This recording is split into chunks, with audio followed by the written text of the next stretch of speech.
आपका एक बार फिर स्वागत है। बातचीत के सिलसिले को शुरू करने के लिए एक बार फिर से मैं हाजिर हूं। लंबी है गम की शाम, शाम ही तो है। ये आईसीयू, ये बेड, ये आंसू, ये तमाम लंबी कतारें, ये सिलसिला ही तो है।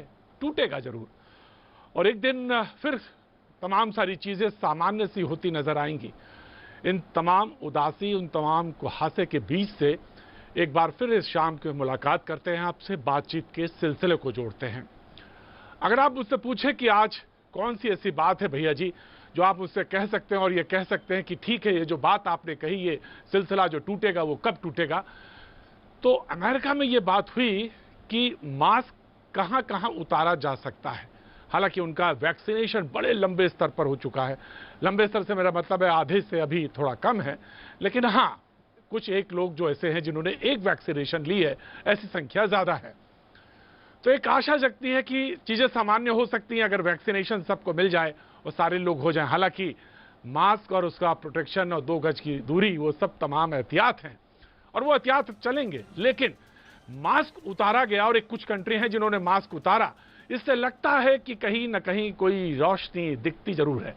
आज प्रधानमंत्री ने बात करी, किसानों से बात कर रहे थे वो, और उन्होंने जब संबोधित किया तो उन्होंने कहा कि अदृश्य शक्ति है, खतरा है, बड़ा खतरा है, लेकिन वैक्सीनेशन एक दवा है। आइए पहले देखते हैं कि उन्होंने क्या कहा, फिर मेहमानों से जोड़ेंगे और बातचीत के सिलसिले को जोड़ेंगे। 100 साल बाद आई इतनी भीषण महामारी कदम कदम पर दुनिया की परीक्षा ले रही है। हमारे सामने एक अदृश्य दुश्मन है और ये दुश्मन बहुरूपिया भी है। कोरोना की सेकंड वेव से मुकाबले में संसाधनों से जुड़े जो भी गतिरोध थे वो तेजी से दूर किए जा रहे हैं। युद्ध स्तर पर काम करने का प्रयास हो रहा है। टीका लगाने के बाद भी मास्क और 2 गज की दूरी के मंत्र को अभी हमें छोड़ना नहीं है। जी, तो अभी हमको मास्क के छुटकारा नहीं, मैंने तो एक रोशनी की किरण बताई थी, कहाँ छिपी है इस पर भी नजर है। क्यों नहीं नजर होगी? हम इंसान वो हैं जहां पर रोशनी ढूंढते हैं, तो रोशनी ढूंढेंगे और कहीं ना कहीं किनारा तो जरूर मिलेगा। जो मेहमान हमारे साथ हैं उनसे मैं आपका तारुफ कराना चाहता हूं। डॉक्टर नवीद विक साहब हैं, हेड ऑफ डिपार्टमेंट हैं, चेयरमैन है कोविड टास्क फोर्स एम्स से, all India institute of medical science है। डॉक्टर साहब बहुत बहुत शुक्रिया, थैंक यू सो मच जो समय निकाला आपने हमारे लिए। हमारे साथ डॉक्टर रवि मलिक, बड़े सीनियर डॉक्टर हैं और कोविड का अस्पताल भी चलाते हैं, रेडिक्स हॉस्पिटल से हैं। बहुत बहुत शुक्रिया, thank you so much doctor साहब। डॉक्टर स्वाति महेश्वरी हैं, इंटरनल मेडिसिन से हैं, घर से भी बहुत सारे लोगों का इलाज कर रही हैं, देख रही हैं। Thank you so much doctor Swati Maheshwari, एक बार फिर हमारे से जुड़ने के लिए थैंक यू सो मच। हमारे साथ डॉक्टर घनश्याम मिश्रा है, सीनियर पीडियाट्रिशियन है, इलाहाबाद जैसे शहर में मौजूद है, वहां से हमारे साथ जुड़ रहे हैं। Thank you so much, thank you, शुक्रिया। डॉक्टर गगन कपूर है, डेंटिस्ट हैं और उनका एक परिचय और भी है कि दिल्ली की तमाम गली कूचों में, जहां शायद हम आप लोग इस वक्त भी ना जाना चाहें, ये अपने तमाम साजो सामान के साथ मौजूद रहती हैं। Thank you so much doctor Gagan Kapoor. पहले डॉक्टर नवीद विक साहब, मैं आपसे शुरुआत करना चाहूंगा। साहब, पहले तमाम सारी शुभकामनाएं, ईद की बहुत बहुत शुभकामनाएं, सभी को मुबारक हो, बहुत जल्दी सब कुछ अच्छा सा चांद दिखे। तो नवीद विक साहब, मैं ये जानना चाहता हूं कि अमेरिका में कुछ एहतियातों के साथ ये कहा गया कि मास्क हटाया जा सकता, तो लोगों को लगा कि अच्छा मास्क हटाया जा सकता है, लेकिन शर्त यह है कि पहले वैक्सीनेशन हो जाए और एक हर्ड इम्यूनिटी जिसको कि मेडिकल कम्युनिटी बार बार बात करती है। तो क्या ये संभव है कि ऐसा हो, और अगर है तो आपका कैलकुलेशन, क्योंकि आप टास्क फोर्स में वहाँ चेयरमैन है एम्स में, तो कितना कैलकुलेशन लगता है आपको कि ये देश वहाँ पहुंच जाएगा और कितने समय में पहुंच जाएगा? डॉक्टर नवीद विक। देखिए, अमेरिका में सीडीसी ने ये जो बोला है ये थोड़ा प्री मैच्योर है।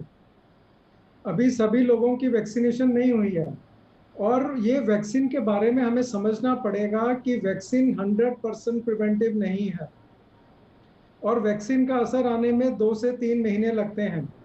तो मतलब अभी अमेरिका को भी मेरी रिक्वेस्ट है कि अभी आप मास्क को मत छोड़िए। मास्क ही एकमात्र उपाय है जो हमें पूरे विश्व को बचाएगा।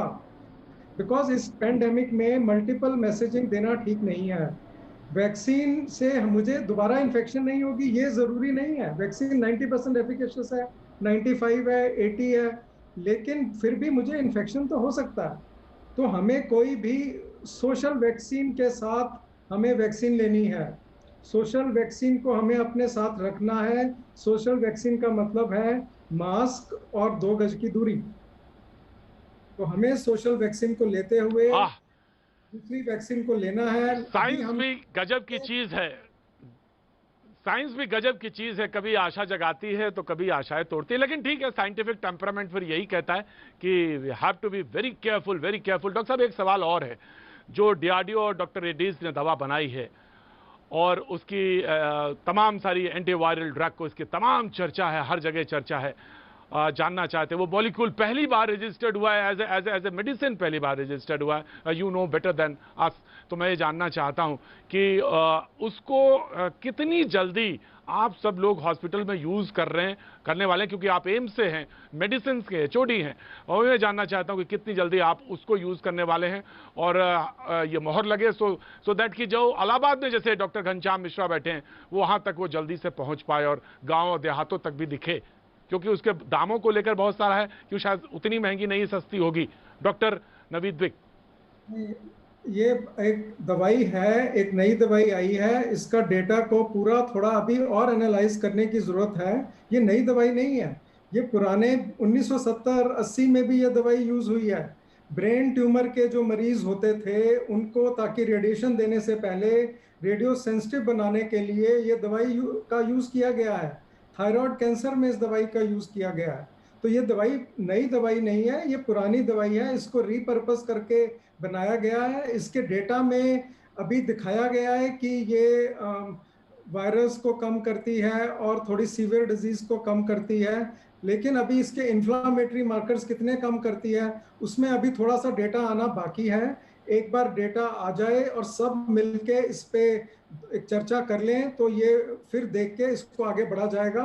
बिकॉज बहुत सारी दवाइयां हैं, उनको आगे बढ़ाना एकदम पूरे कंट्री लेवल पे मतलब वो ठीक नहीं है। धीरे धीरे आगे बढ़ना चाहिए। इस दवाई का एक साइड इफेक्ट शुगर कम करना भी होता है, वो भी सब साइड इफेक्ट देख के उसकी मात्रा को पूरी कितनी देनी है और उससे कितने इन्फ्लामेटरी मार्कर्स कम होंगे पूरा समझ के इसको आगे बढ़ाया है। अभी इसको अप्रूवल मिली है, इसको थोड़ा और डेटा को एनालाइज करके बड़ा जल्दी ही इस पे फैसला लिया जाएगा। जी, तो बिल्कुल वो चर्चा का विषय बना हुआ है और चर्चा जरूर आएगी। डॉक्टर रवि मलिक, और एक बात तो बहुत अच्छी हुई है कि तमाम मेडिकल साइंसेस को लेकर चर्चा टेलीविजन पे हुई है और शुरू हो गई, और कम से कम उन विषयों पे नहीं हो रही है जो तमाम निरर्थक रहे और उसकी वजह से स्थितियां बनी, लेकिन आज कुछ सार्थक बहस भी हैं। डॉक्टर रवि, मैं आपसे जानना चाहता हूँ कि लोगों ने कहा, अभी एक डाटा आया कि इस साल के अंत, ऑफकोर्स जी कपूर, डॉक्टर कपूर कुछ कहना चाह रही हैं? जी please go ahead please. Sir, हम बीइंग अ डॉक्टर, मैं बहुत, हाँ जी, thank you sir. Sir, being a doctor हमें इतना helpless all in our profession कभी नहीं फील हुआ, be it me, be it my colleagues, all medical professionals. Sir, इतने कॉल आते हैं, we are not able to help people, क्योंकि हम एज अ सोशल वर्कर भी काम कर रहे हैं, जो आप लोगों को थोड़ा बहुत पता है इस बारे में। सर, अभी ऑल डेटा सब कुछ करने से बहुत ज़्यादा इंपॉर्टेंट है जो वॉर फ्रंट की बात पीएम जी ने करी है, पीएम मोदी ने, कि हम वॉर फ्रंट पे जब हम काम करते हैं तो इमीडिएट काम करते हैं। सर, सबसे पहले वन नेशन वन प्राइसिंग और फटाफट एक बड़ा कैंपेन चलाया जाए जिससे एक मैसिव अवेयरनेस, जैसे हमने पल्स पोलियो 2 बूंद जिंदगी की चलाया था, हमारे पास एक वेपन है, सोशल मीडिया, व्हाट्सएप ग्रुप्स हैं, ग्राम पंचायत का एक बहुत बड़ा पावर है हमारे हाथ में कि हम ग्राम पंचायतों में जाके टीवी चैनल के थ्रू इस टाइम वैक्सीनेशन को फैलाएं, वैक्सीनेशन की प्रोडक्शन बढ़ाएं। Besides all the political differences of states and the centre, अभी सबको मिलके एक बड़ी फोर्स की तरह काम करना है सर। और जो ऑनलाइन रजिस्ट्रेशन है, हमारा एक बहुत बड़ा तबका देश का है जो ऑनलाइन वैक्सीनेशन को नहीं एक्सेस कर सकता। हमें मैनुअल काम करना ही पड़ेगा, जिसके लिए म्युनिसिपल कमिश्नर, म्युनिसिपल ऑफिसर जो हैं हमारे, इंस्पेक्टर, ग्राम पंचायत, इन सब बॉडीज को फटाफट डाल के हम रूरल बेल्ट में इसको जल्दी पंप इन करें, क्योंकि अवेयरनेस रूरल बेल्ट में नहीं है। Second wave is very right doctor sir, rural belt मैं आपकी बात से चैलेंज। ऑफ कोर्स डॉक्टर साहब, मैं आपकी बात से सहमत हूं, बिल्कुल सहमत हूं। कल अगर आप मेरे साथ होते तो मैं उसमें कुछ और बहस करता या बातचीत का सिलसिला जोड़ता, लेकिन ऑफ कोर्स मैं आपकी बात सही है, मानता हूं कि जो रजिस्ट्रेशन है, डिजिटल रजिस्ट्रेशन है, बहुत सारे वो लोग, रेहड़ी पटरी वाले लोग, जो तमाम सारे लोग हैं, उनको कैसे वैक्सीनेट किया जाए और वहां पे एक बड़ी समस्या है, उसको कैसे डील किया जाए, ये दिमाग में जरूर सबके बात है। मैं डॉक्टर रवि आपके पास आना चाहता हूं। बहुत तेजी से सवाल ये है जो डॉक्टर नवीद विक ने कहा कि अभी बहुत सारी लड़ाई बाकी है और ये बहुत इट्स टू अर्ली टू से कि आप मास्क हटा लें। ये अमेरिका ने कहा, ये दोहरा कम से कम मैसेजिंग नहीं जानी चाहिए, ऐसी मैसेजिंग नहीं जानी चाहिए, ये बहुत अर्ली है। लेकिन हम ये जानना चाहते हैं कि दिसंबर तक हमारे पास 200 करोड़ से ज़्यादा वैक्सीन अवेलेबल होगी, लेकिन इन महीनों में जब लोग कह रहे हैं कि ऐसा ना हो कि थर्ड वेव भी कहीं हिट करे, और आप तो जाने माने पीडियाट्रिक हैं, मैं ये जानना चाहता हूं आपसे कि ऐसे में स्थितियों से कैसे निपटेंगे, क्योंकि वैक्सीन समस्या है, अभी तो नहीं मिल रही है, ये हम सबको मालूम है। डॉक्टर रवि, देखिए, अभी की ही समस्या है। मैं सोचता हूँ कि ये समस्याएं कुछ ज़्यादा नहीं है जो ग्राउंड के ऊपर आप बता रहे हैं कि हम रेडी वालों को, रिक्शा वालों को, इनको कैसे कहेंगे। देखिए, मैं वैक्सीन का सेंटर भी चलाया, मैंने जब से सरकार ने वैक्सीनेशन शुरू की है और अभी तक जो है हमने वैक्सीन का सेंटर चलाया, हज़ारों वैक्सीन मैंने दी हैं। मैं कोविड का अस्पताल भी चला रहा हूँ। आपको ग्राउंड की रियलिटीज़ बताना चाहूँगा, 2-3 जो बड़ी इंपॉर्टेंट है। फिलहाल हमारे पास थोड़ा सा गैप पीरियड है, शायद 2-3 महीने का, जिसमें कि वैक्सीन की शायद कुछ कमी हो सकती है। तो उसके सामने हमारे पास 2-3 ही विकल्प है। नंबर 1 विकल्प तो ये है कि ये 2-3 कंपनीज के अलावा भी हम और कंपनीज को जो है रोप इन करें। अभी मुझे ज्ञात हुआ है कि शायद जाइडस कैडिला के साथ भी बात चल रही है और वो भी शायद हमारे को कुछ वैक्सीन पंप इन करेगी। स्पुतनिक ऑलरेडी आ गई है और फुल स्विंग में भारत बायोटेक और सीरम इंस्टीट्यूट हमारे साथ में लगा हुआ है। तो मुझे लगता है कि ये जो समस्या डॉक्टर रवि ये सब मालूम है। डॉक्टर साहब रवि, ये हम सारे लोग इसको डिस्कस कर रहे हैं। जो सवाल मैंने सबसे पहले रखा था कि हमारे साथ समस्या इन्हीं 3-4 महीनों की है, तैयारी हमें इन्हीं 3-4 महीनों के लिए करनी है। हम कैसे, क्योंकि लोगों के दिमाग में डर इतना ज्यादा है कि कहीं अभी हम सेकंड की पीक पे कहीं उतर रहे हैं, कहीं चढ़ रहे हैं, कोई कह रहा नहीं अभी खत्म नहीं हुई है, और ऐसे में थर्ड वेव की तमाम सारी दिमाग में संशय है और वैक्सीन हमको कब मिल रही है ये हमें पता नहीं है अभी पूरी क्लियरली। कोई नहीं कह रहा कि कब वैक्सीन सबको मिल जाएगी। डॉक्टर गगन कपूर, मैं आ रहा हूं आपके पास, लेकिन मैं इससे निपटने के लिए पूछ रहा हूं कि कैसे हम तैयारी करें। आप मुझे 2 मिनट दीजिए, मैं उसी बात पे आ रहा हूं। देखिए, जो वैक्सीन की डेफिशिएंसी है वो तो वैक्सीन से पूरी होगी और तो किससे पूरी होगी नहीं, और उसके लिए सबसे बेहतर तरीका, विकल्प हमारे पास यही है कि और कंपनी से हम इंपोर्ट करें और अपने बच्चों की भी वैक्सीनेशन शुरू करें। जैसे एक विकल्प ये भी है, फाइजर की वैक्सीन 12 से 18 साल के बच्चों को लग रही है, वो हमें इंपोर्ट कर लेनी चाहिए, क्योंकि हमारे बच्चों के ट्रायल शुरू हो गए हैं। ये बड़ा अच्छा क्रांतिकारी कदम है सरकार का कि ट्रायल शुरू कर दिए हैं, लेकिन वो ट्रायल जब तक खत्म होंगे तब तक काफी अरसा निकल जाएगा।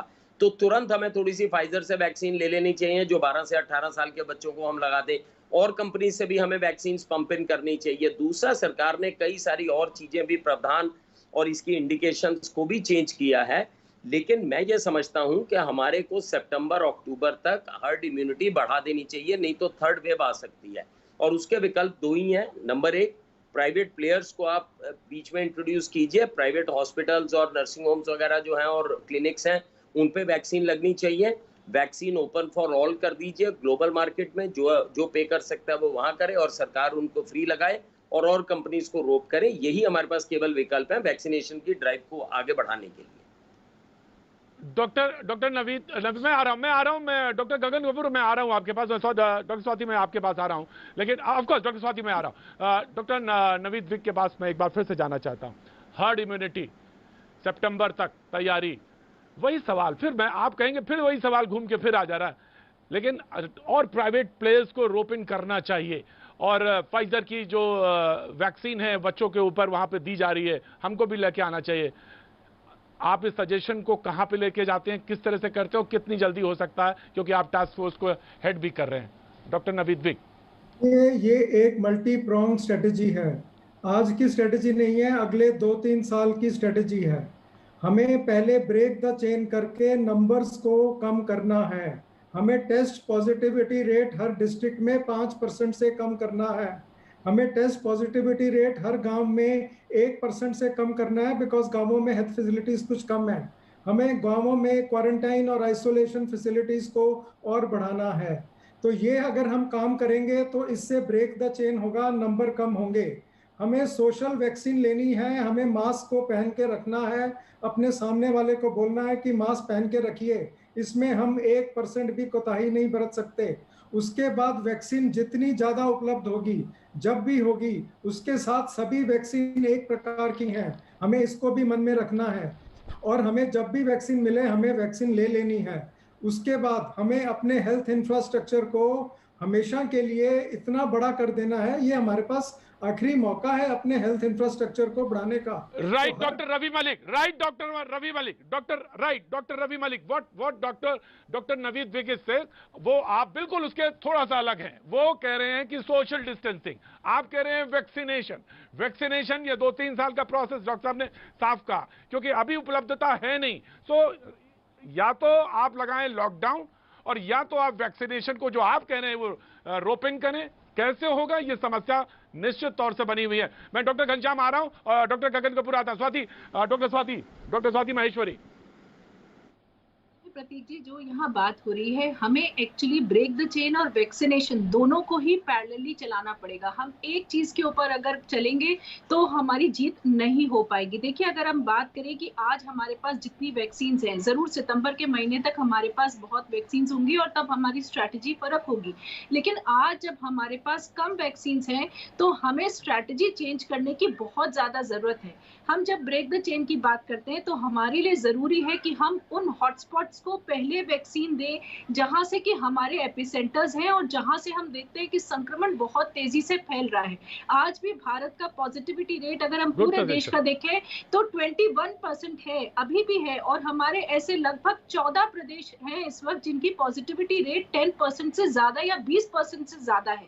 ऐसी स्थिति में जब हमारे पास वैक्सीन लिमिटेड मात्रा में है, जरूर हमें बाहर से वैक्सीन लेकर आनी चाहिए, लेकिन जो ऑलरेडी एग्जिस्टिंग वैक्सीन हैं उनका भी अगर हम सही से प्रयोग करें तो हमें बहुत फायदा हो सकता है, इसकी बजाय कि हम सागर में बूंद गिराएं जिससे कि हमें कोई भी फायदा नहीं हो रहा है। अगर हम ऐसे ही कारपेट एक थ्योरी लगाते रहेंगे पूरे इंडिया में कि हर किसी को वैक्सीनेट कर दो जबकि वैक्सीन नहीं है, तब हमारे लिए डोर टू डोर जाना, मैं फिर से कहूंगी कि घर घर जाकर के वैक्सीन लगाने की जरूरत हमारे लिए है। हम स्ट्रेटेजाइज करें कि कौन सी ऐसी जगह जहां संक्रमण बहुत ज्यादा है, जहां हम ब्रेक द चेन वैक्सीन से भी कर सकते हैं। 350 डिस्ट्रिक्ट्स हैं डॉक्टर स्वाति जी, बिल्कुल डॉक्टर स्वाति, 350 डिस्ट्रिक्ट्स हैं लगभग जिनमें समस्या बनी हुई है, लगातार बनी हुई है। डॉक्टर नवीद विग इस आंकड़े को, इस डाटा को ज्यादा बेहतर तरह से समझ रहे होंगे। डॉक्टर घनश्याम इलाहाबाद से आते हैं और वो जूझ रहे हैं तमाम गांव और देहातों से, और तमाम देहात गांव से जो मरीज आ रहे हैं उनसे। और ये खास तौर से जो यूपी में खबर आ रही है कि जो फंगस की, उसको कैसे कैसे डील करें। डॉक्टर घनश्याम मिश्रा, आप सीनियर पीडियाट्रिशियन हैं। डॉक्टर घनश्याम। नमस्कार प्रदीप जी। पहले तो मैं सिर्फ एक चीज कहना चाहूंगा कि अंग्रेजी में कहावत है, when the going gets tough, tough gets going। हम लोगों को पता है कि बहुत अच्छे हालात नहीं है, पर उसमें जो चीजें हम लोग को कर सकते हैं, बहुत आसानी से कर सकते हैं, हमें वो कर लेनी चाहिए। जैसे जो वैक्सीन पे भी बात हो रही थी, मैं उस पर 2 मिनट बाद आऊंगा, पर जो सवाल आपने पहले पूछा मैं उस पर बताना चाहता हूँ कि जैसे देखिए, एक तो वो जो ऑलरेडी इन्फेक्टेड है उनको कैसे कॉम्बैट करें हम लोग, और दूसरा प्रिवेंशन कैसे करें। जो ऑलरेडी अफेक्टेड है उनको, जैसे गांवों में इस समय बहुत ज्यादा इन्फेक्शन रेट है, हमारे यहाँ CHC हैं हर शहर में कम से कम 15 से 16, प्रयागराज में 17 CHC हैं, कम्युनिटी हेल्थ सेंटर जो है उनमें इंडोर फैसिलिटीज होती है, डॉक्टर 24 घंटे ऑन कॉल अवेलेबल रहते हैं, नर्सेज रहती हैं, पैरामेडिक्स रहता है, ऑक्सीजन रहता है। हर एक CHC का एवरेज ऑक्यूपेंसी रेट 50 बेड का होता है।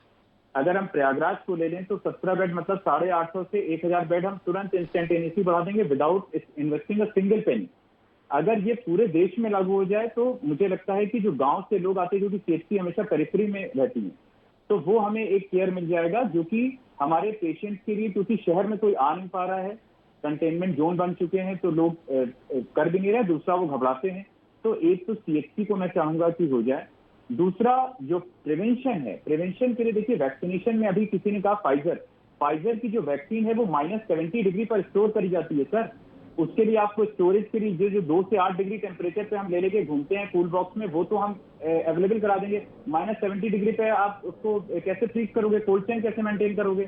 तो बेसिकली जो अभी गवर्नमेंट ने कहा है कि फर्स्ट डोज के बाद हम गैप बढ़ा देते हैं। हालांकि साथ में वो ये भी कह रही है कि हमें ये नहीं पता कि 6 महीने का गैप कर दोगे तो इफेक्टिविटी बढ़ जाएगी। मैं आ रहा डॉक्टर साथी, मुझे मालूम है, ऑफ कोर्स मैं आ रहा हूं डॉक्टर साथी, मैं आ रहा हूं।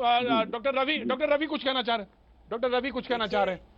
देखिए, हमें इस तरह की भ्रांति बिल्कुल नहीं फैलानी है कि फाइजर की वैक्सीन -70 है वो हम नहीं ले सकते। मैं आपको बताना चाहूंगा, फाइजर की वैक्सीन को आप नॉर्मल रेफ्रिजरेटर में 14 दिन तक रख सकते हैं बिना किसी दिक्कत के। उसको -70 उसकी स्टोरेज है, जब आपने महीने उसको स्टोर करना है। इट इज नॉट कि फाइजर की वैक्सीन जो है वो हिंदुस्तान में आते ही -70 के अंदर जाएगी। अगर मेट्रो हॉस्पिटल्स हैं वो हमारे को विकल्प निकालने पड़ेंगे, क्योंकि हमारे बच्चे जो कि 1/3 पॉपुलेशन है हमारे देश की, उनमें से एक भी वैक्सीनेटेड नहीं है। Those who are less than 18 years is 41%। हम अपनी हर्ड इम्यूनिटी को बढ़ा नहीं सकते जब तक बच्चों को हम एड्रेस नहीं करेंगे। और मैं इसमें ये समझता हूँ कि हम लोगों के पास में विकल्प बहुत कम है। Right doctor Ravi Ghanshyam. Bharat Biotech ने ऑलरेडी एक पायलट प्रोजेक्ट शुरू कर दिया है सर इंडिया के बच्चों के लिए। इंडिया की स्टडी को सप्लीमेंट करिए ना। और दूसरा, 14 दिन के लिए मंगाएंगे, जब आप बल्क में मंगा रहे हैं तो you have to be very practical also ना। आप पॉलिसी सिर्फ मेट्रो के हिसाब से नहीं बना सकते कि हमारे पास 14 दिन की -70 मेंटेन करने की हो जाएगी। तो भारत बायोटेक ने ऑलरेडी शुरू कर दिया है कोवैक्सीन के लिए, तो हमको थोड़ा सा वेट कर लेना चाहिए, क्योंकि 15 क्या डॉक्टर साथी, 2 साल तक आ चुका है। डॉक्टर साथी, मेरे ख्याल से तो इस वक्त जरूरी है कि हम वायरस को हर तरफ से घेरें, और हमें अगर हर तरफ से वायरस को घेरना है तो हमें अलग अलग एरियाज में अलग अलग स्ट्रैटेजी की जरूरत होगी। अगर हम ये सोचते हैं कि मेट्रोज में हम फाइजर की वैक्सीन ले आए तो वहां से हमारी जो लोड है वो कम होगा और उन वैक्सीन को हम बाकी लोगों तक ले जा सकते हैं, तो ये स्ट्रैटेजी बुरी नहीं है। हमें इस वक्त यही सोचना है कि कैसे हम ज्यादा से ज्यादा वैक्सीन लोगों तक पहुंचा सकते हैं, जबकि हमें यह मालूम है कि हमारे पास ज्यादा वैक्सीन सितंबर के महीने तक आएंगी, जिसमें कि अभी बहुत ज्यादा वक्त है। हमें ये कहीं ना कहीं सोचना बहुत जरूरी है कि हम मेट्रोज में, छोटे स्टेट्स में, हॉटस्पॉट्स में, जहां जहां भी हम वैक्सीन को पहुंचा सकते हैं, हम कैसे उन वैक्सीन को वहां तक पहुंचाएं। एग्जिस्टिंग वैक्सीन जो हमारी कहीं ना कहीं, जी डॉक्टर साहब, राइट डॉक्टर, कहीं ना कहीं हमें, ऑफकोर्स डॉक्टर घनश्याम मैं आ रहा हूँ, कहीं ना कहीं हमें ये सोचना होगा, कहीं ना कहीं हमें ये सोचना होगा कि सितंबर तक हमें कैसे स्ट्रेटेजी को बनाना है, क्योंकि खतरा जो सामने लग रहा है, यानी हमको अपनी स्ट्रेटेजी में या हमने अपने को प्लानिंग के लेवल पे ही ले जाना है। डॉक्टर नवीद विक, मैं आ रहा हूँ इस सवाल के लिए, कैसे करें? हाँ of course doctor Kapoor, doctor Gagan Kapoor, मैं आ रहा हूँ। डॉक्टर नवीद विक आ रहा हूँ आप ही के पास। प्रतीक जी, सबसे इंपॉर्टेंट क्वेश्चन अभी का है, जो वॉर फ्रंट पे काम होता है उसके लिए प्रोटोकॉल्स और स्ट्रेटेजीज नहीं, बहुत ही बम्बार्डिंग वे में हमें काम करना है। मैंने दोबारा कह रही हूँ कि रूरल बेल्ट में इस बार second wave is very very contagious, बहुत जबरदस्त फैल रहा है। जो गरीब लोग हैं, economically weaker section of the society है, जो एक स्लम में 8-8, 10-10 लोग रहते हैं, वहाँ सोशल डिस्टेंसिंग नहीं हो सकती। बहुत सारी फॉरेन एड में बहुत सारी वैक्सीनेशन भी आई है, और हम सारा बजट इस टाइम कंट्री का इंफ्रास्ट्रक्चर को छोड़ के, बाकी चीजों को छोड़ के अगर हम डाइवर्ट करते हैं हेल्थ में, तो हम काफी वैक्सीन प्रोक्योर भी कर लेंगे। दिल्ली एयरपोर्ट पे बहुत वैक्सीन आ रही है, उसको फटाफट वॉर फ्रंट पे रूरल एरियाज में, और हॉकर्स हैं, वेंडर्स हैं, सब्जी वाले जो लोगों के कांटेक्ट में आते हैं, एरियाज के गार्ड्स हैं, जो लोग रेलवे वर्कर्स हैं, उन तक पहले पहुंचाएं, जो कि एक्चुअली इसको फैला सकते हैं, जो कैरियर्स हो सकते हैं, क्योंकि this wave is very contagious. हमारी लॉन्ग टर्म स्ट्रेटेजीज नहीं चलेंगी। Every minute, every second we are losing people in our country. लोग मर रहे हैं, हेल्पलेसली मर रहे हैं। ऑक्सीजन भी आ रहा है बाहर से, हम और भी प्रोक्योर कर रहे हैं, इंडस्ट्रियल ऑक्सीजन को डाइवर्ट कर सकते हैं, but we have to work on a very rapid pace in the rural and cluster and slum area, because economically weaker section में आप डिस्टेंसिंग नहीं कर सकते। आप फॉरेन एड को जल्दी डिस्ट्रीब्यूट करेंगे तो बहुत चीजें नहीं doctor Gagan Kapoor, doctor Naveed Vig, doctor Naveed Vig, मैं सबकी बातों से 100%, डॉक्टर घनश्याम आ रहा हूं, मैं सबकी बातों से 100% एग्री करता हूं। वॉर फुटिंग पे काम करना है, हमें गांवों को बचाना है, हमें तहसील को बचाना है। सरपंच, पटवारी, तहसीलदार, CHC, PHC और डिस्ट्रिक्ट, इन सब को यूनिट बनाकर माइक्रो कंटेनमेंट वहीं पर करनी है।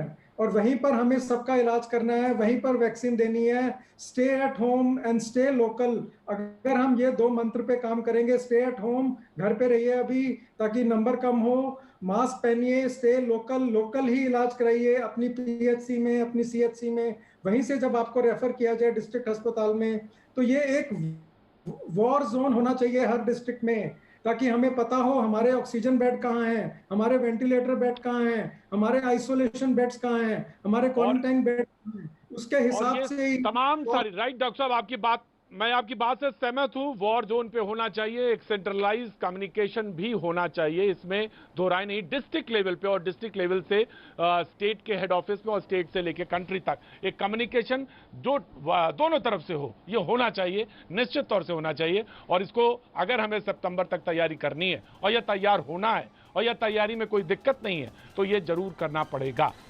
वक्त एक छोटे से ब्रेक का, ब्रेक के बाद कुछ और मेहमान जुड़ेंगे, उनसे मुलाकात कराएंगे। बने रहिए हमारे साथ।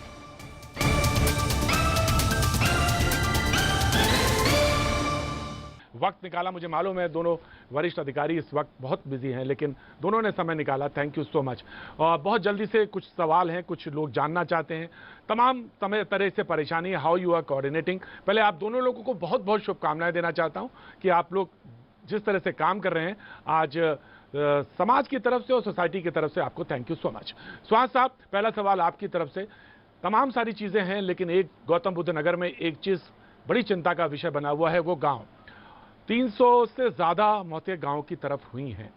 व्हाट यू आर डूइंग, आप क्या कर रहे हैं, कैसे कोऑर्डिनेट कर रहे हैं, मेडिकल फैसिलिटीज को लेकर कैसे कर रहे हैं, क्योंकि दिल्ली पे ही इतना प्रेशर है, नोएडा जहां पे है वहां इतना प्रेशर है, तो गांव को लोगों को कैसे सुविधा मिल रही है एंड क्या स्ट्रेटेजी बनाई है आपने, ये जानना चाहते हैं sir. District magistrate Gautam Buddh Nagar. जनपद गौतम बुद्ध नगर में जो स्ट्रैटेजी है वो ये है कि सबसे पहले तो निगरानी हमें समय से करनी है, जिसके लिए निगरानी समितियां प्रत्येक गांव में बना हुआ है।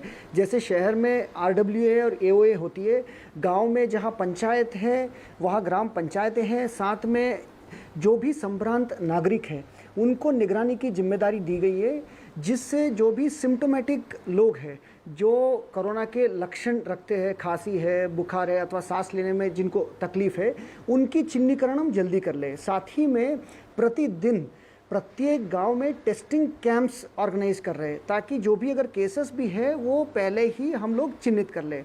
ये जांच के बाद दवाएं प्रत्येक गांव में टीम्स लगाते हुए लोकल आंगनवाड़ी कार्यकर्त्री है या आशा है अथवा स्थानीय निगरानी समितियों के माध्यम से उन तक गांव के प्रत्येक ऐसे लक्षण युक्त व्यक्ति और कोविड पॉजिटिव के जो व्यक्ति होंगे उनको दवा प्रिस्क्रिप्शन के साथ गांव में मिल जाए। और यदि किसी को इलाज की आवश्यकता है, जनपद गौतम बुद्ध नगर में 4000 से अधिक बेड्स हैं हमारे पास, ऑक्सीजन बेड्स हैं, आज की तारीख में खाली भी है। ऑक्सीजन की भी जो स्थिति है वो पहले की अपेक्षा बहुत बेहतर हुई है। हमारे पास ICU बेड्स है, वेंटिलेटर बेड्स है। अतः जो स्ट्रैटेजी है निगरानी, जांच, दवा और इलाज, ये 4 प्रॉन्ग स्ट्रैटेजी के तहत गांव में हम लोग कोशिश कर रहे हैं कि जो कोरोना अगर जिनको अगर पहुंच भी जाती है उनको इमीडिएटली इलाज करते हुए स्थिति को नियंत्रण करें। सर, एक चीज खास तौर से देखी गई है कि गांव में समय से गांव वाले आ नहीं पाते, जिससे कि जो फेटल रेट है वो बढ़ जाता है, तो इलाज में और दिक्कतें आती हैं। तो सही समय पे वो रिफर हो जाएं, एक पॉइंट। दूसरा पॉइंट ये कि जैसा आपने कहा कि छोटे छोटे कैंप्स हम लगाना चाहते हैं, तो अगर लगता है आपको कि वॉलंटियर कुछ लोग जाना चाहते हैं या डॉक्टर्स कुछ आपको वहां तक कैंप करना चाहते हैं, या बहुत सारे लोग प्रोग्राम में आके बोलते भी हैं, तो ये सुविधा किस तरह से हो, निगोशिएट किस तरह से हो, वहां तक पहुंचे लोग और सही समय पे मरीज अस्पताल तक रेफर होके आ जाए, ये एक पॉइंट बहुत इंपॉर्टेंट बना हुआ है। सुहास साहब, आपने बिल्कुल सही कहा। गांव में अवेयरनेस की कमी की वजह से बहुत सारे लोग, उनको पता नहीं रहता है कि उनको संपर्क कहाँ करना है। अतः 2 बात मैं आपको कहना चाहता हूँ।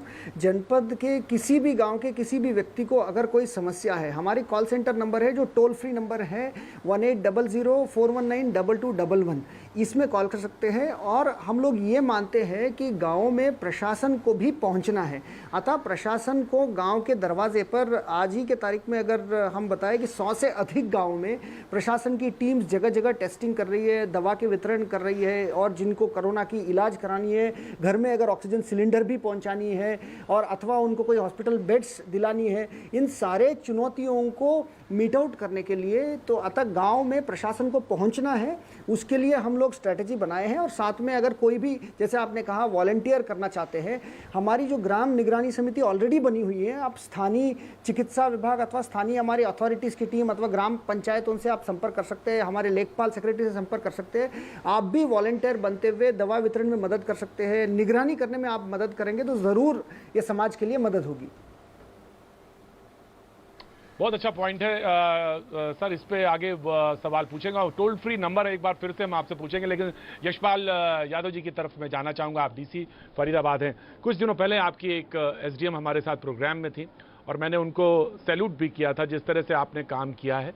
नो डाउट बहुत अच्छा काम किया है, खासतौर से दवाइयों को लेकर आपने जिस तरह से सुविधा दी है। लेकिन लोगों ने ये बात कही कि तमाम जो फरीदाबाद में आसपास के गाँव का इलाका है वो, और ख़ास तौर से जो नर्सिंग होम्स हैं और जो हॉस्पिटल्स हैं, उसमें कोऑर्डिनेशन नहीं हो पाया, बेड नहीं मिल पाए समय पे।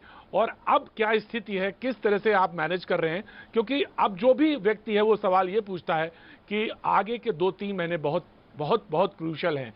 हो सकता है ये अभी तो कम होगा, लेकिन बाद में क्या स्थिति बने, उसके लिए क्या स्ट्रेटजी बनाई है, हमको ये जानना ज़रूरी है। यशपाल यादव जी। धन्यवाद सबसे पहले तो इस प्लेटफॉर्म पे मुझे बुलाने के लिए।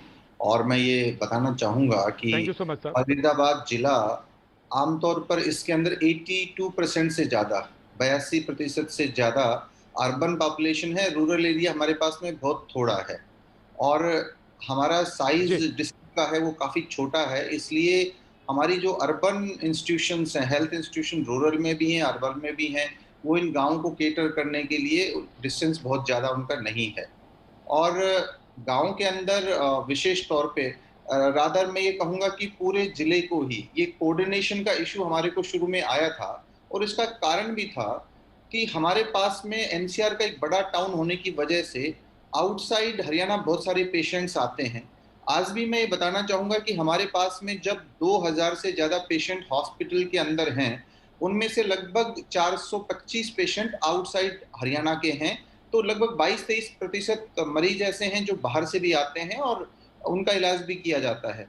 तो इस चीज़ को बेहतर ढंग से करने के लिए हमने पूरे ज़िले को 1327 हिस्सों में बांटा।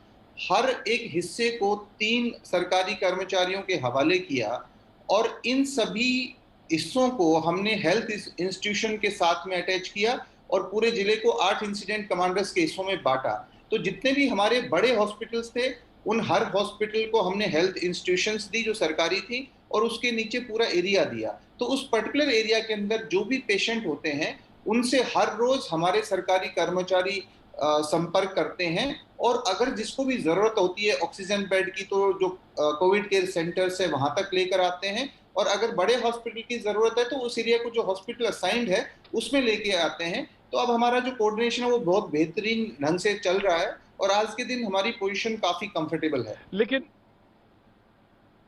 एक बात है जिसको कि देखा गया फरीदाबाद में, वो ये आप जिसको बात कह भी रहे हैं कि जो स्लम एरिया, स्लम ना कहें, झुग्गी झोपड़ियों का जो इलाका है वो आपके पास ठीक पर्याप्त है, और वो एक कंसर्न का इशू है, वो आपके लिए भी है और नोएडा के लिए भी है, लेकिन वो आपके लिए भी बहुत ज़्यादा है। और वैक्सीनेशन को लेकर एक ड्राइव है, वो उसको लेकर भी कैसे कर रहे हैं प्लान, ये भी एक सवाल है, और इसको कैसे आगे तक ले जाएंगे। और दूसरा जो आपने बहुत महत्वपूर्ण बात कही, जिसको कि शायद तमाम एनसीआर के लोग और जो अगल बगल के ज़िले हैं उनको देखना पड़ेगा, क्योंकि आपके पास 33% अगर है तो बेटर कोऑर्डिनेशन के लिए आप बाकी ज़िलों के साथ कैसे कोऑर्डिनेट करें आगे के लिए, ये एक बहुत अच्छा सुझाव भी हो सकता है और एक बहुत अच्छा पॉइंट भी हो सकता है। लेकिन फिलहाल आपके पास सवाल ये कि खासतौर से जो स्लम एरियाज़ हैं, जो झुग्गी झोपड़ियाँ हैं, उनको कैसे कोऑर्डिनेट कर रहे हैं, क्योंकि स्प्रेडिंग के लिए बता रहे हैं वहाँ पे बहुत मुश्किलात हालात हैं, और जहाँ तक सोशल डिस्टेंसिंग का है वो एक बहुत मुश्किल चैलेंज है उसको मेंटेन करना। यशपाल यादव जी। पर फरीदाबाद एक बहुत बड़ा इंडस्ट्रियल टाउन है, और इंडस्ट्रीज में लोग काम करने के लिए बाहर से आते हैं, वो काफ़ी बड़े लेवल पे झुग्गी झोपड़ियों में रह रहे हैं। हमारे इस जिले की लगभग 7 लाख जनसंख्या ऐसी जगहों पे रहती है, तो वो बहुत बड़ा नंबर था। हमने पिछले वक्त भी और इस बार भी उनको बेहतर ढंग से कोऑर्डिनेट किया है, और जितने भी, जैसा कि मैंने पहले बताया, जो सिस्टम हमने बनाया उसमें प्रत्येक व्यक्ति तक हम पहुंचते हैं। 76 लोकेशंस ऐसी हैं जो हमने आइडेंटिफाई की, जहां पर वैक्सीनेशन का काम लगातार हमारा चल रहा है, और छोटे छोटे हिस्सों में बांटकर एक particular area, particular health institution को असाइन किया गया है, तो लोग बड़े आराम से वहां तक पहुंचते हैं। इसके अलावा अगर किसी पर्टिकुलर एरिया के अंदर डिमांड आती है, वहां पे स्पेशल कैंप्स भी ऑर्गेनाइज किए जाते हैं, तो इनके माध्यम से वैक्सीनेशन का काम हमारा काफी अच्छे ढंग से चल रहा है।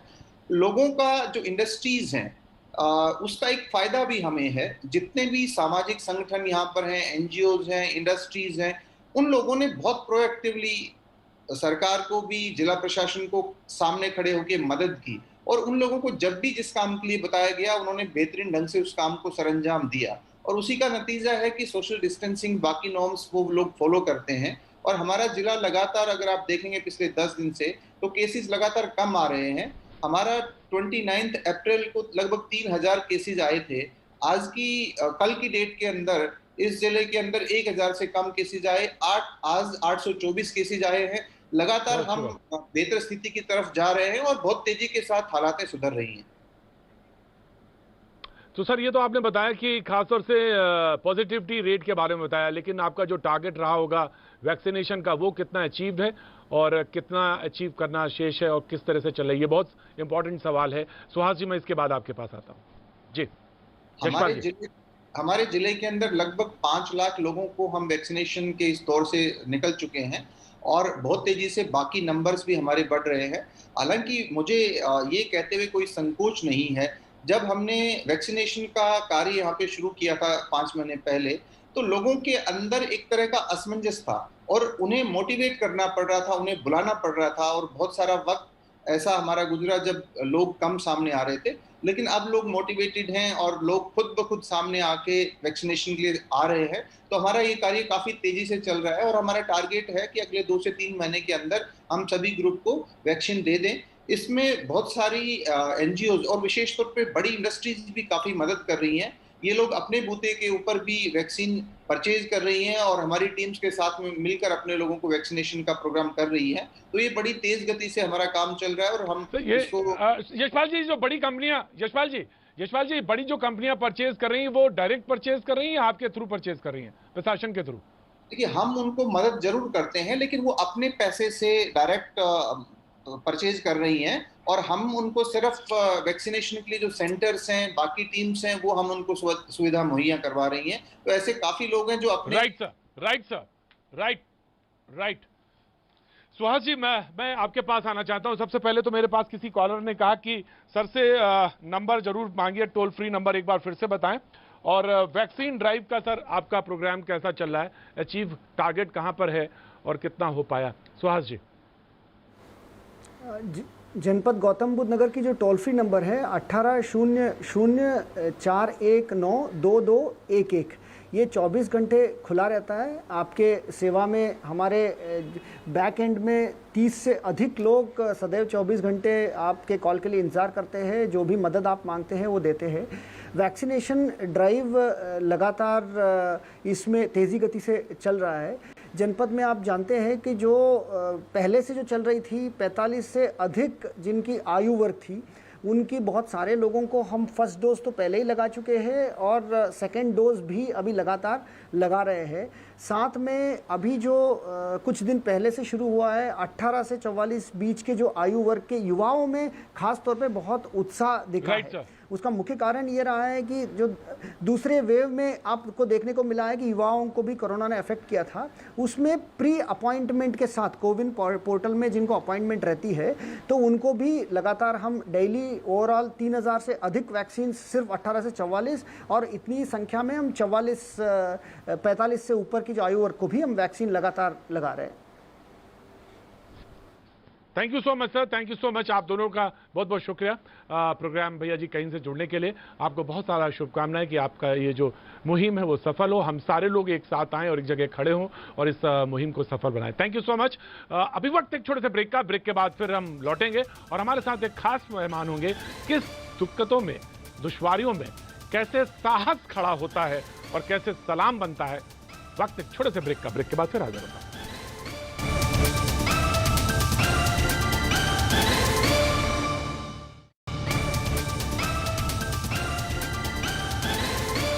भैया जी कहीं में आपका एक बार फिर स्वागत है। बातचीत के सिलसिले को फिर से जोड़ेंगे। एक बात मैंने कही थी और वो ये कि साहस ऐसी ही स्थितियों में, परिस्थितियों में खड़ा होता है और वो उसको तब सलाम करना होता है और करना चाहिए। सोसाइटी इसी के लिए है। आज हमारे साथ जो एक खास मेहमान इस सेगमेंट में जुड़ रही हैं उनका नाम है वर्षा वर्मा। आप लखनऊ से हैं और इन्होंने जो काम किया है वो बहुत ही शब्दों में उसका तो बयान हो नहीं सकता। समाजसेवी हैं और एक अपनी मित्र को ज़रूरत पड़ी, जैसा मैंने देखा, रिसर्च टीम ने मुझे बताया, और उसको एम्बुलेंस की ज़रूरत थी, अगर मैं ठीक कह रहा हूँ, और शायद उसने 10,000 रुपये या कितने मांगे और वो अवेलेबल नहीं था। और उस के बाद उन्होंने जो बीड़ा उठाया वो बहुत ज़बरदस्त था।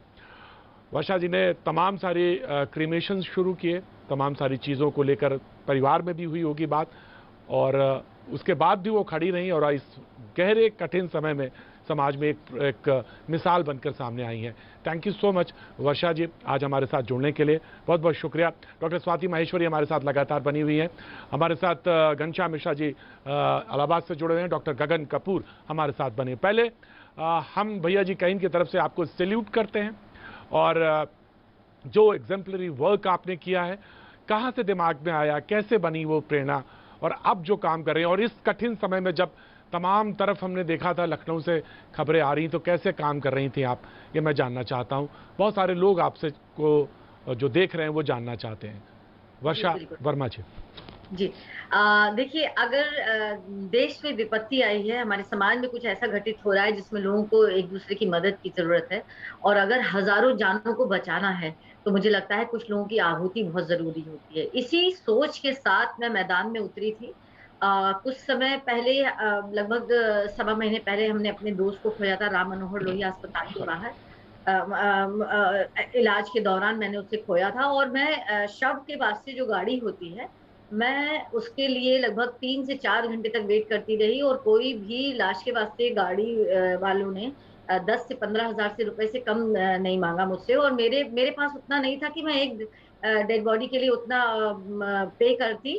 तो फिर ये दिमाग में आया कि जैसे मैं इन चीजों को सफर कर रही हूँ, इस चीज को मैं झेल रही हूँ, तो कैसे हजारों लोगों को भी इस समय पैंडेमिक में, चूंकि जरूरत आन पड़ी होगी, लखनऊ पे इस समय बहुत विपत्ति आई हुई है, तो आई रियलाइज कि कुछ ऐसा किया जाए कि हमारे साथ साथ सभी लोगों की मदद हो पाए।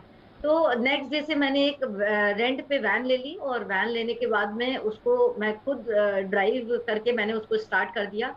मैंने एक ड्राइवर भी हायर किया, एक अटेंडेंट के रूप में कुछ समय मैंने काम किया, फिर एक ड्राइवर के रूप में भी। तो और मैंने ये देखा कि हजारों लोग ऐसे हैं, मुझे फॉरेन कंट्री से भी कॉल्स आई, फिर बाहर से भी आई, कि हमारे पेरेंट्स एक्सपायर हो गए हैं, हम लोग प्रोटोकॉल के अकॉर्डिंग वापस लखनऊ अभी नहीं आ सकते हैं, और डेड बॉडी भाई धीरे धीरे सड़ना चूंकि स्टार्ट कर देती है। तो इन सभी चीजों को देखते हुए फिर हम लोगों ने क्रेमेशन भी अपने हाथ से किया, और अभी मुझे लगता है कि बहुत ढेर सारी सैकड़ों शव ऐसे होंगे, डेड बॉडीज ऐसी होंगी जिनको हम अपने हाथों से क्रेमेट कर रहे हैं खुद डेली। मैं जानना चाहता हूं कि एक सवाल जो दिमाग में तुरंत आता है वो ये कि वर्षा, आप जब ये कर रहे थे तो परिवार आपका और आपके परिवार में आपका को लेकर किसी ने सवाल नहीं पूछा? क्योंकि क्रिमेशन एक ऐसी चीज है और वो वैसे भी नॉर्मल डेज में भी लोग सोचते हैं, और कोविड के समय में एक लेडी होकर आप क्रिमेशन के लिए आगे आई। पहले तो मैं कहूँ कि बार बार मन करता है कि आपको जितना सैल्यूट करें उतना कम है, जितनी बार करें उतना कम है, लेकिन परिवार के अंदर दूसरा समाज में सहयोग की क्या चीजें बनी, किस तरह से बनी, और आप किस तरह से खड़ी हुई, जानना चाहते हैं। देखिए, परिवार का साथ जब नहीं मिलता है तो इंसान आगे नहीं बढ़ पाता है। मेरा ये बिल्कुल सीधा सीधा मानना है। परिवार का पूरा साथ है। हाँ, परिवार में एक डर था मुझे लेकर के, मेरी सेफ्टी को लेकर के, तो डर जायज भी था। कोरोना इस समय इस बार तो किसी को नहीं बख्श रहा है, न धर्म देख रहा है, न जाति, न किसी भी व्यक्ति को वो समझ नहीं रहा है। तो इस बात का डर था परिवार में। और स्टार्टिंग में जब ये भय होने पर, जब हमने मेंटली प्रिपेयर किया इन लोगों को घर में कि देखिए ये काम, ये जो सेवा है फिलहाल इस समय बिल्कुल भी नहीं बंद होने वाली है। तो घर वाले तो हमारे समझ गए, लेकिन बाहर थोड़ा सा हमें ज्यादा फेस करना पड़ा। मैं आपको एक छोटे से किस्सा बताती हूँ कि मैं अपार्टमेंट में चूंकि रहती हूँ और एक लिफ्ट से मैं वापस जा रही थी, तो एक लोगों के घर में शादी का माहौल था और एक कर्टसी कॉल होती है। मैंने भी कहा कि भाई आपको ढेर सारी शुभकामनाएं, और अगर आपको लगता है कि मेरे लायक कोई सेवा हो तो प्लीज आप जरूर बताइएगा। तो एक ऐसा जवाब मुझे मिला था कि मैंने एक्सपेक्ट नहीं किया था। मैं शाम को रोई भी थी, लेकिन फिर मुझे लगा कि ये सारी चीजें प्रभु की होती है, प्रभु के ऊपर छोड़ देना चाहिए। ऐसे जो मानसिकता वाले लोग हैं वो हमें वर्षा जी वो जवाब क्या मिला था जानना चाहता हूं।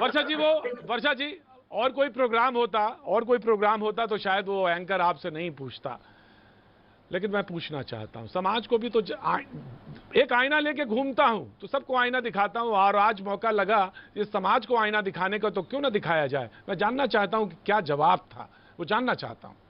सिंपली ये था कि देखिए ये शादी का माहौल है और इसमें तो मैं कुछ नहीं कर सकती। हाँ, लेकिन अगर कोई मिट्टी वाला काम होगा तो फिर मैं आपको बताऊंगी।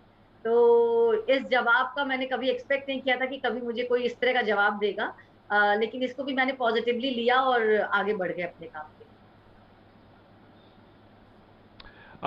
अब आप कैसे काम कर रही हैं और आगे क्या योजना है, क्योंकि कितने लोग आपके साथ आगे आए, कितने लोगों ने आपका हाथ बटाया, और मुझे तो लगता है कि इसको और आगे कैसे ले जाने का सपना है आपका। वर्षा जी देखिए, मैं इस पैंडेमिक को लेकर के कोई सपना तो नहीं देख सकती। भगवान करे मेरी सेवाएं तुरंत बंद हो जाए, इमीडिएटली बंद हो जाए। मेरी 5 गाड़ियां इस समय हैं, 4 शव वाहन लगे हुए हैं अलग अलग लखनऊ के अलग अलग अस्पतालों में। एक DRDO हॉस्पिटल में लगी हुई है, एक राम मनोहर लोहिया अस्पताल में लगी हुई है, एक मेडिकल कॉलेज, जो यहाँ के बड़े हॉस्पिटल्स हैं जहाँ पे भीड़ ज्यादा होती है, तो डेथ का रेशियो भी ऑब्वियस है कि वहीं पे ज्यादा होता है। तो हमने ये 3 गाड़ियां यहाँ लगा रखी है। एक लगा रखी है गाड़ी ऐसी कि पूरे लखनऊ के इंडिविजुअल हाउसेस को कवर कर रही है, जिनके पेरेंट्स यहाँ पे एक्सपायर हो जा रहे हैं या जिनके परिवारों में कोरोना सबको हो गया है, वो लोग बॉडी को छू नहीं पा रहे हैं, तो एक इंडिविजुअल हाउसेस के लिए लगा रखी है। एक वैन, एक एम्बुलेंस मैंने लगा रखी है, वो सवेरे 8 बजे से शाम 5 बजे तक किसी भी पेशेंट्स को इधर से उधर किसी अस्पताल या घर पे मूवमेंट के लिए एक ये लगा रखी है। और मैं तो चाहती हूँ कि ये सेवा भाई जल्द से जल्द बंद हो जाए। ये जो पैंडेमिक है, ये जो कोरोना का कहर है, लखनऊ को निजात मिले, लखनऊ वापस। बिल्कुल ये जल्दी खत्म होगा भी, ये जल्दी खत्म होगा।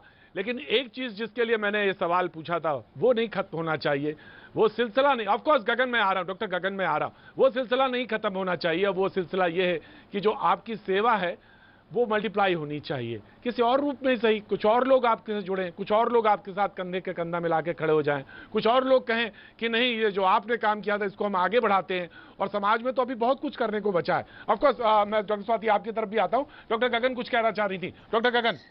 प्रतीक जी, अभी जो केस स्टडी हमने आपके सामने केस की करी है, इसे हम केस स्टडी कहते हैं एज अ डॉक्टर। कोई कोरोना से इतने लोग नहीं मर रहे, कोरोना रिकवरेबल है, उसकी डेथ रेट बहुत कम है, यही हमें समझ आता है और यही एक फैक्ट है। लोग इंफ्रास्ट्रक्चर की कमी से मर रहे हैं, लोग फैसिलिटीज की कमी से मर रहे हैं, लोग ऑक्सीजन की कमी से मर रहे हैं।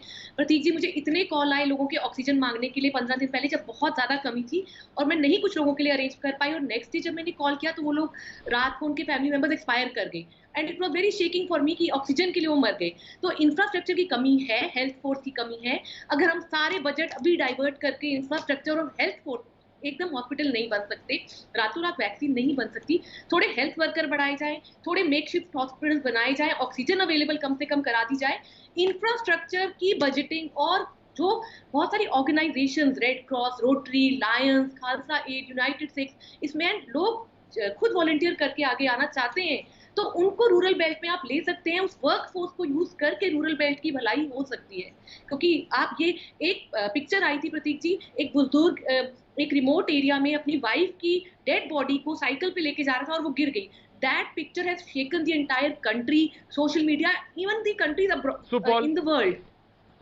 तो भैया आज भी प्रतीक जी मैं कहूंगी कि इंफ्रास्ट्रक्चर की कमी है, और आप जिस तरह से ऑर्गेनाइजेशंस के साथ बढ़ा सकते हैं, इंफ्रास्ट्रक्चर की कमी है। ऑफ कोर्स बिल्कुल आप बात नहीं कर रही हैं डॉक्टर गगन, आप जो काम करती हैं जी भैया, हमें उन जगहों पे जा जाके पता चलता है कि कमी है। बहुत सारे हेल्पलाइन नंबर्स भैया हम वायरल करते आप हैं। काम कर रही हैं, आप मुझसे ज्यादा बेहतर जानती हैं भैया। आप मुझसे ज्यादा बेहतर जानती हैं डॉक्टर स्वाति ने भैया, वो हेल्पलाइन कोई नहीं उठाता। आप जब हेल्पलेस कहती हैं, आप हेल्पलेस कहती हैं तो मैं बात समझ सकता हूँ आपकी बात को। Right doctor Swati want to add, मैं डॉक्टर घनश्याम आपके पास आता हूँ। राइट आज ही गोवा में केस है, 14 आदमी गोवा में हैं, उससे पहले 42 आदमी उसी मेडिकल कॉलेज में गोवा में ही जस्ट बिकॉज ऑफ ऑक्सीजन। अभी दिल्ली ने देखा है।